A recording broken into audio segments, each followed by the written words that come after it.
Video walkthrough on Thor Majestic. We'll start in the back. Got plenty of storage in the back. All of these flip up. And you got storage underneath them, as well as your spare tire underneath there. And then that one is like a folding plastic table. So lift it up. Got table legs. Perfect. Plenty of storage there.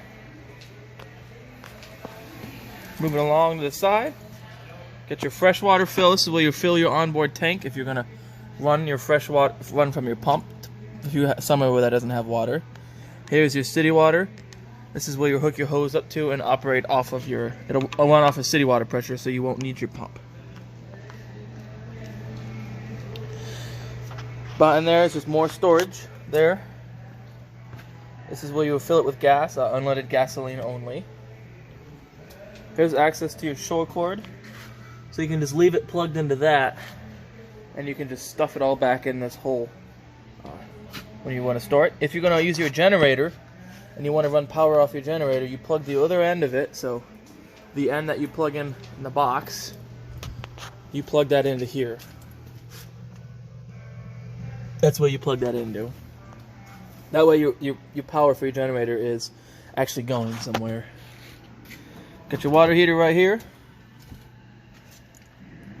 So when you receive this unit, it'll be all set up for you to use. That's your drain. That's where you drain all your water, and I definitely recommend draining your water after every trip, every weekend or week you use it, because you don't want any water to sit in there; it'll get stagnant. So before you pull your plug, though, you're gonna crack your pressure relief. Water will come out just like this.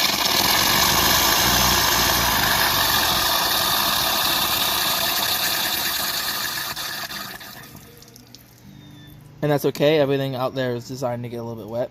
Once it stops coming out, snap it closed, then you can pull your plug out. If you saw that water shoot out there, it's coming out pretty fast. There's a lot of pressure in there, and there's even more if you run it, because the heat will causes the water to, expand. It builds pressure. So if you neglected to do that and you took that plug out, you're getting a hot bath. So that plug is a 15/16 socket if you want to use a socket with a ratchet. They also make a little wrench for that tool. I don't like using it because I always end up scraping my knuckles on this metal piece there. And then as far as maintenance wise, make sure there's no spider webs and debris in there, as well as in there.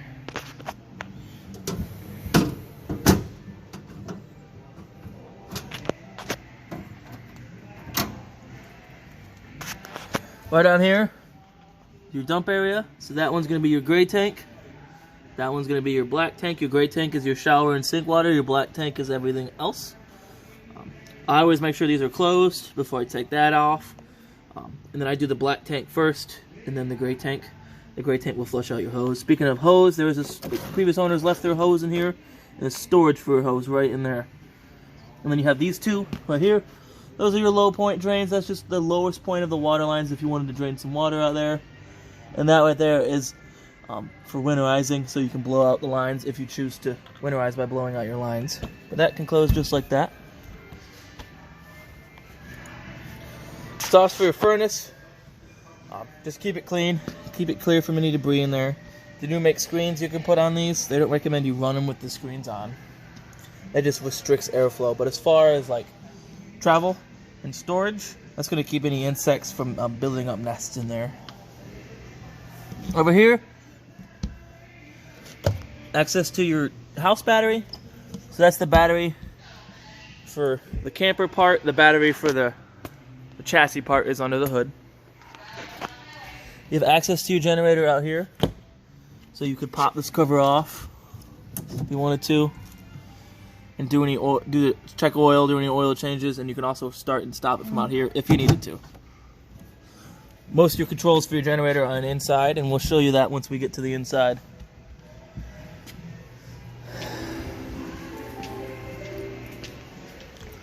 Moving along. Got your awning. So this is going to be difficult to show you while filming. but I'll try to explain it the best I can. So the first thing you'll do to open your awning is you'll grab your awning rod, and I put that in your back compartment there, and I'll set it aside. Keep it handy. You have to unlatch these arms, so you pinch them, pull them apart. Sometimes you have to pull that down a little bit first. Unlatch it. Unlatch this end. Alright. Then you take your little hook part, put it on there, pull it down like that, stick it in the strap, pull it out. As you can see, this arm got unlocked, but that one didn't. So just come over here, give it a little assistance, and then you would keep pulling this out. Now obviously we can't go all the way out because there's another awning open there, but you'd keep going. Once it's all the way out, and it would be all the way out to probably, it'd be really low. Once it's out, you would slide this up. This is loose spring. This will slide on the track here. And then you can use this right here. As you can see, it picks it up, and that'll allow it to extend out. Then you could even go and unhook it from here.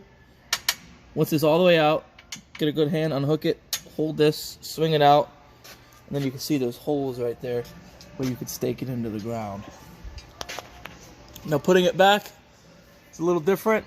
See if I can't do it. Make sure you have a hold onto this. This will be way lower when it's all the way open. Grab a hold of that, and then you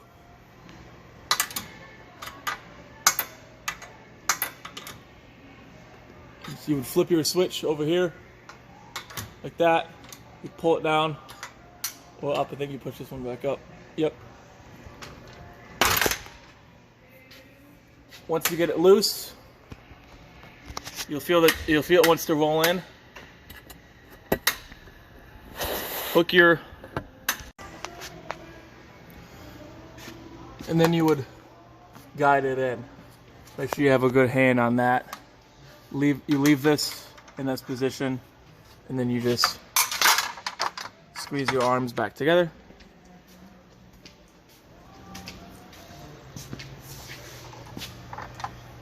Make sure they're locked in place, and then set your awning rod aside.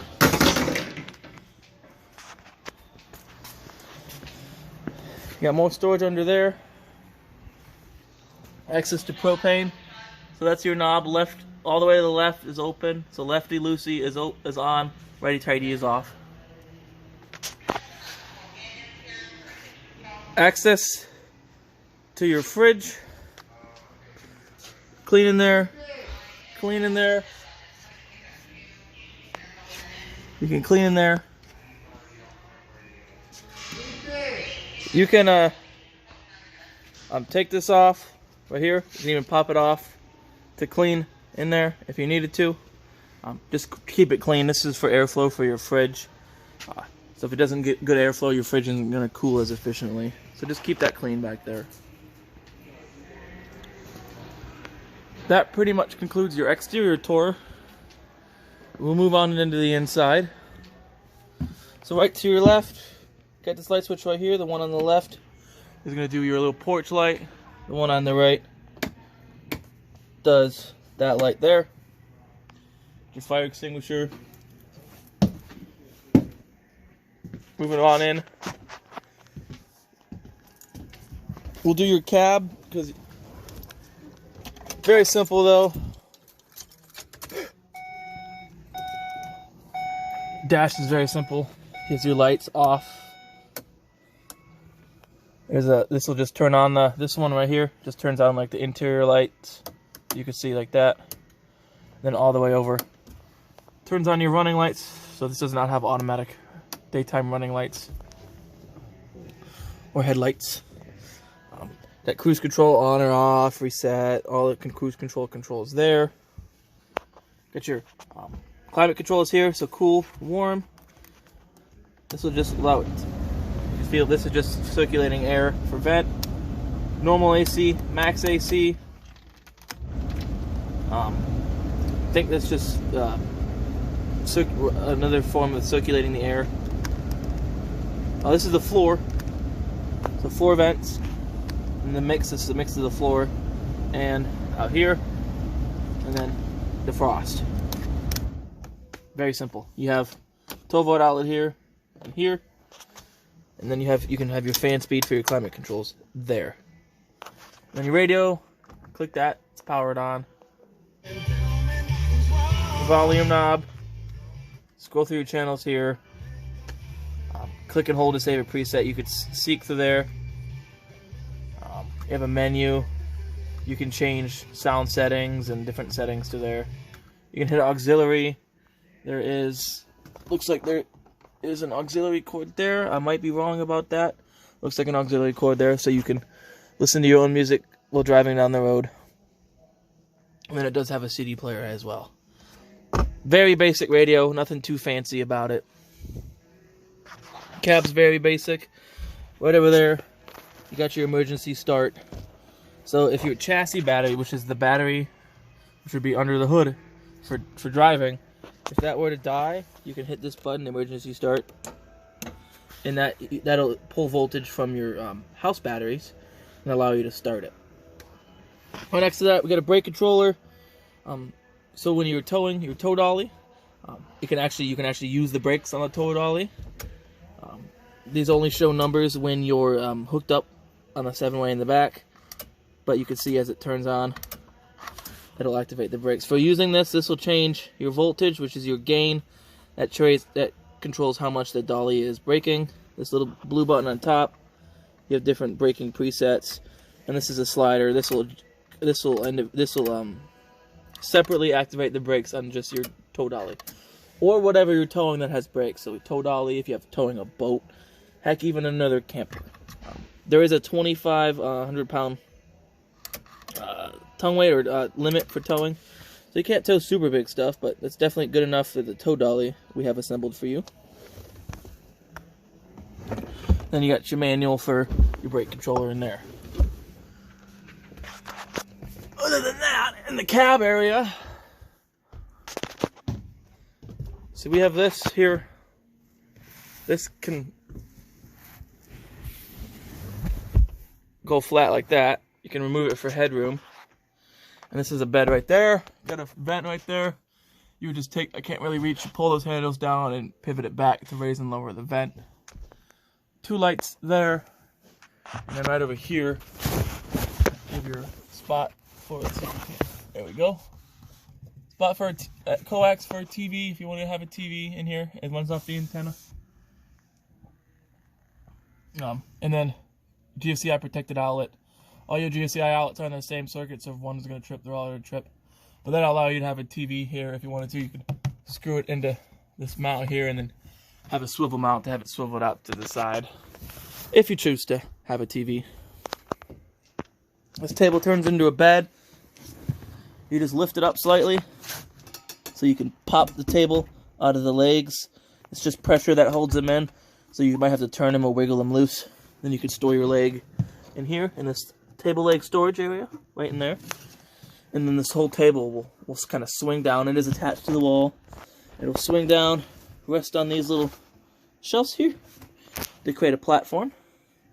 And then you take your back cushions and lay them on the table, and that creates a bed area. All of these lights have either 1 light or 2 lights. So if you have them in the middle, all the way over is off. The middle is 1 light, all the way over is 2 lights. A lot of them do that. That one does. I think all of these lights do that. Yep. So all of these lights you turn on from the light fixture themselves. There's no main light in here. Another GFCI protected outlet with dual USB ports built in. Microwave.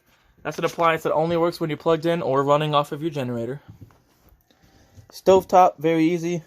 You turn it to light, hit spark, burn some of that air out of the lines. Yep, there's some air in the lines. So, but it works for all of them. Go to light, just like that. Change the temperature. Very nice. Range light.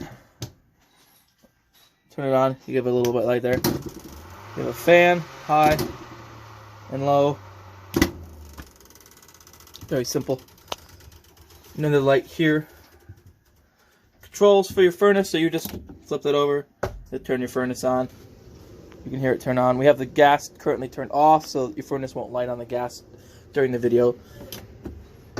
But very easy to use, and you turn it all the way over, and it turns itself off. After 10-15 seconds, there is a wind down cycle for it. And this will just kind of tell you what temperature it is inside. Right over here, you turn on and off your water pump, test levels. So if you push and hold it, you can see your black, your gray, and your fresh are all empty. And you can read propane's full, battery's good. Your battery is always going to read 12 volts if you're plugged in. So the best way to test it is,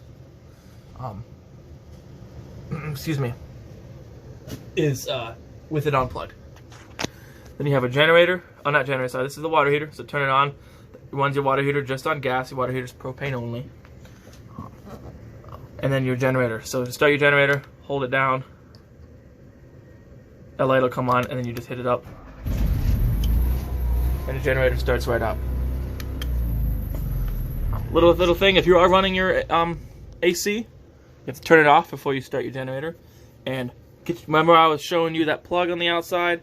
You have to plug it into the outlet where that short cord is. You do that first, and then you start your generator. If you start your generator and then go to plug it in, it could overload it too quickly. So plug it in, get your generator started up, let it warm up, and then you can run your AC. So speaking of AC, got your knobs here. So you have low fan. That's just fan speed. That's not going to run your AC yet. And you have low cool. That's your AC. And then this controls the temperature. So coldest, warmest. There isn't heat. It's just labeled as red. Fridge, super simple to use. On or off. Auto, gas. Recommend just leaving on auto. It's gonna default to 110.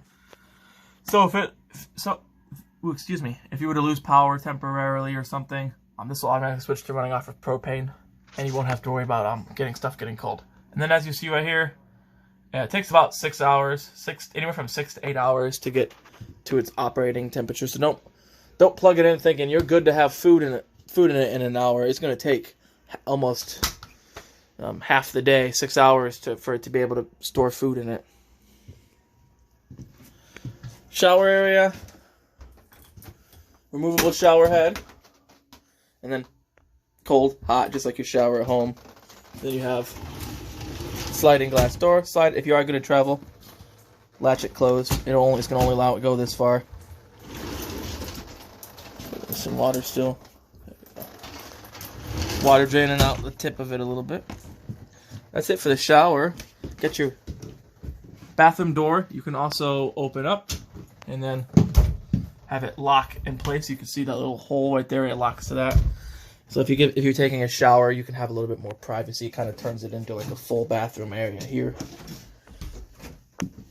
Toilet, very easy, simple. As long as you push in this pedal, it's going to keep flushing. And the nice thing about this toilet is it's porcelain, so it's more like your toilet at home and feel more like your toilet at home. Fan vent here. This is just like that one I was showing you. Pull it down like that. You have different positions you can put it in. And then that's to turn on the fan right there. And then your light switch for in this bathroom is right there. Bathroom sink, very easy to use. Nice big medicine cabinet there, and then storage underneath the sink.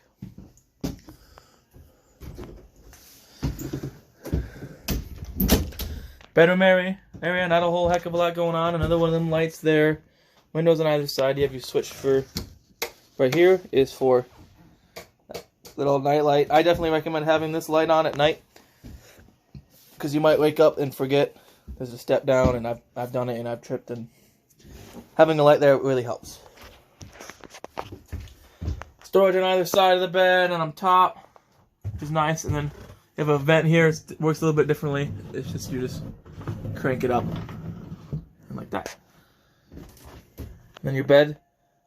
So what I was showing you outside, you had that freshwater fill. Well, if you fill your onboard tank, which will actually show you the tank itself, that's your fresh tank right there. You're going to want to drain it. If you had it filled and you only used half of it, and you know you're not going to use your camper again in a few weeks, if you look down in there, there's a little pipe with a red handle sticking out of it. That's your drain. So if the red part is parallel with a line like this, you're draining. If it's perpendicular like this, you'll be able to fill it up.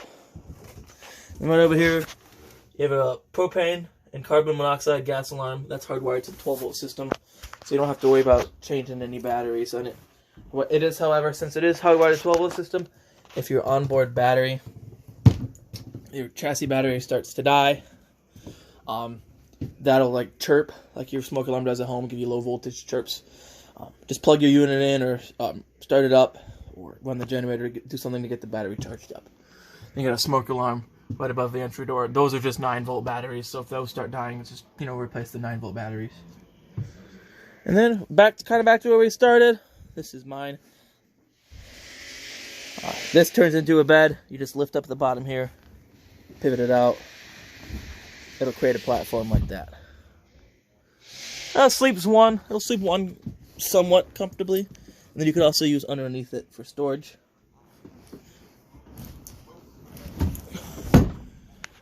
Yeah, and that pretty much concludes the tour of your Majestic.